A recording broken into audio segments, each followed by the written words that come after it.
Meerut, UP. 2025 रात के सन्नाटे में एक घर से उठती बदबू ने पड़ोसियों को चौंका दिया। जब पुलिस ने दरवाजा तोड़ा तो अंदर का नजारा रोंगटे खड़े कर देने वाला था।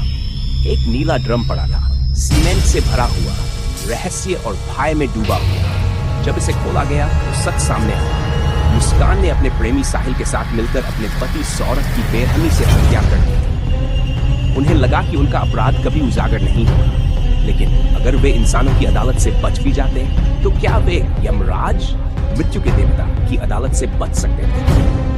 मृत्यु के बाद का दृश्य, जहां आत्माएं दंड भुगतती है। जैसे ही मुस्कान की आत्मा ने शरीर छोड़ा, अचानक चारों ओर घना अंधेरा छा गया।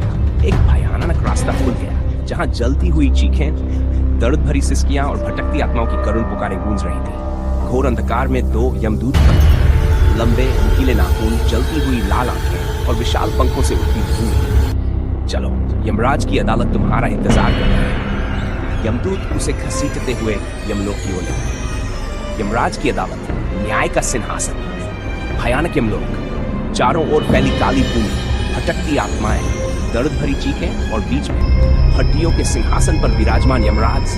उनकी आंखों में प्रचंड अग्नि जल रही थी।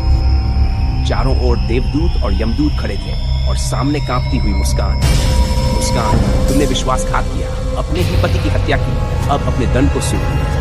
यमराज की गर्जना से पूरी यमसभा कांप उठी। यमलोक का भयावह। यमदूत उसे एक विशाल नीले ड्रम के पास ले गए, लेकिन ये कोई साधारण ड्रम नहीं था।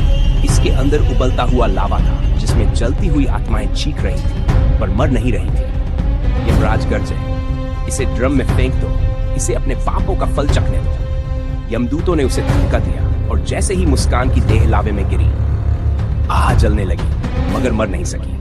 उसका शरीर पिघलता, खुलता और फिर दोबारा बन जाता।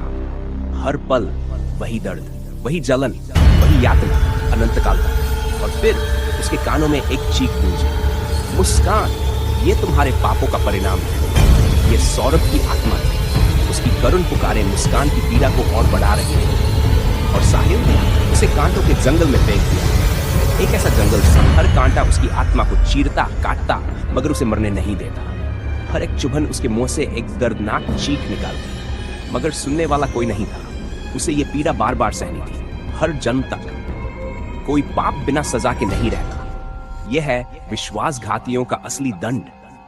पापों का घड़ा हमेशा भरता है, और जब भर जाता है तो यमराज का न्याय अवश्य होता है। अगर आपको यह न्याय उचित लगा तो लाइक और सब्सक्राइब करें, क्योंकि यह कहानी सिर्फ एक कथा नहीं, एक चेतावनी है।